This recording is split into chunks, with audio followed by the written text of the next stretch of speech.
on the other, with remarkable qualities. It is biologically pure, heavy metals have been rendered harmless, and the dubious structure of the water radically altered in the process. Basically, the procedure relies on the familiar electrochemical technique of splitting the water, whereby a mixture of hydrogen and oxygen, the volatile oxyhydrogen, is produced. What remains a mystery is just how Witold Bachir managed to produce this particular reaction in his machine. But when all's said and done, one thing alone is important. It works.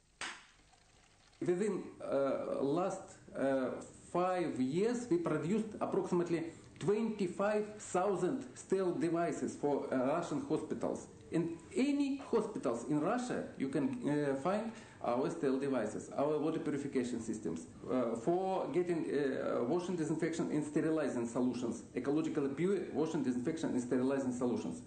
It can save a lot of chemical reagents, can save money, can save efforts, etc. The technical details remain a secret. At all events, the machine contains pipes made of titanium and ceramic membranes, through which the water is conducted and in some way activated.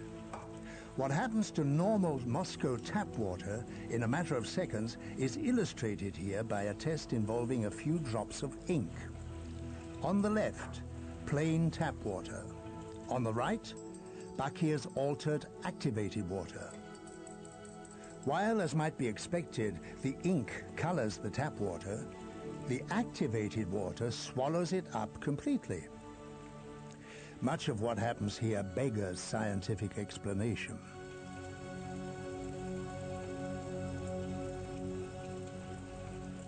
No, there are no people who says that this is cannot work because we cannot understand what is it exactly.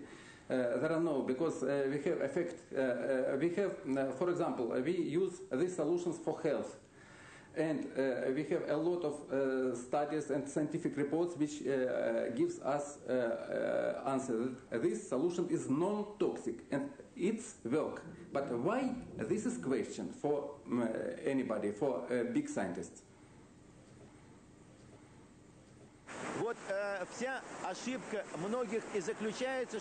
People who look on water simply as a solvent are mightily deluded. Water that falls from heaven as rain and washes the streets but does nothing else, that is simply not enough. Water is without doubt a source of energy and information. It yields hydrogen and oxygen. Here in Russia, several research projects are currently testing the possibilities of using water as a source of energy. They're even talking of constructing a water motor.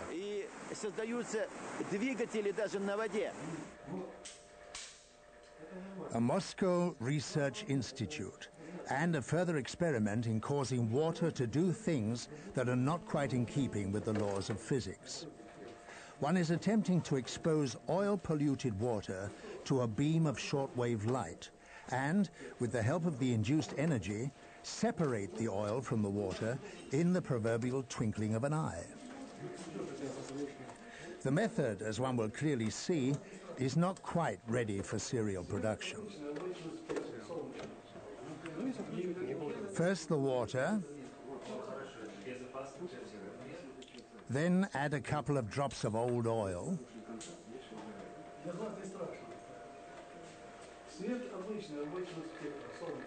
then a plastic bottle so the oil doesn't splash on the ceiling.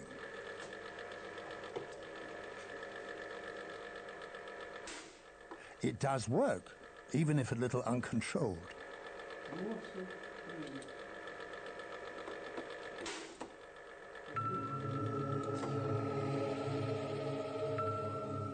Seen from a chemical point of view, water molecules are quite simple and insignificant. And it is precisely this that thrills the Russian scientists. The further one looks, the more extraordinary concepts come to light. Vasily Kashirsky is a scientist and head of the mysterious Center for Physiological Security at the Institute for Strategic Research in Moscow. For many years, he has developed disks with geometric patterns that are, so he says, capable of loading cosmic energy and influencing the structure of water, and with it, its memory too. The pattern itself has a religious meaning. This not only leads to various energy transmissions, but also to a reassembling of the water's structure. It's safe to say that faults in the water, such as those that cause cancerous effects in the human body, for instance, are thus eradicated.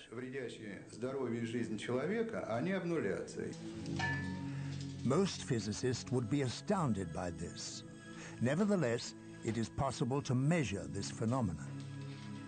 An electric charge takes place in the water, and it comes from the cosmos, says Kashinsky. So, are we dealing with physics, or magic, or alchemy? The concepts of magic or alchemy are quite relative. On closer consideration, alchemy is also chemistry. I think the closer we get to water, the more we will find out about ourselves too. Whatever there is to it, the Russians have taken up the scent and hope one day to be able to broaden the laws of physics.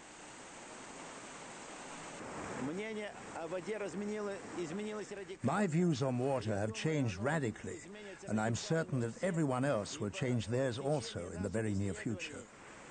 In the course of our research, it has become clear that we were quite simply unable to solve many of the mysteries involved, particularly those relating to the physical aspect of water.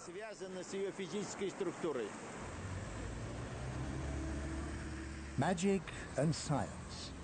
One of the great achievements of the modern world was the ability to clearly separate these concepts one from the other.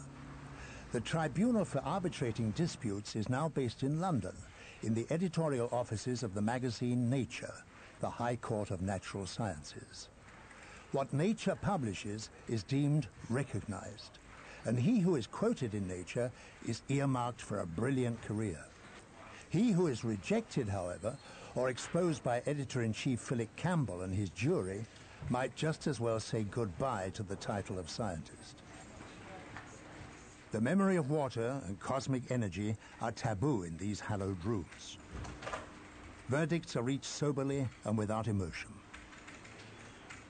Whether scientists are known or unknown is irrelevant, but when a claim is unusual or extraordinary, we would take a special effort to make sure that the referees give it very careful scrutiny.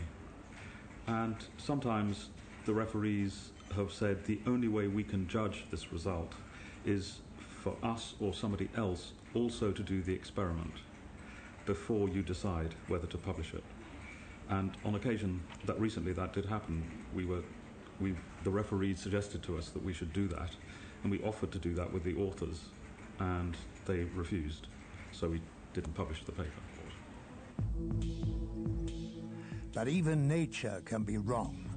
In the 60s, the discovery of polywater kept the world on tenterhooks.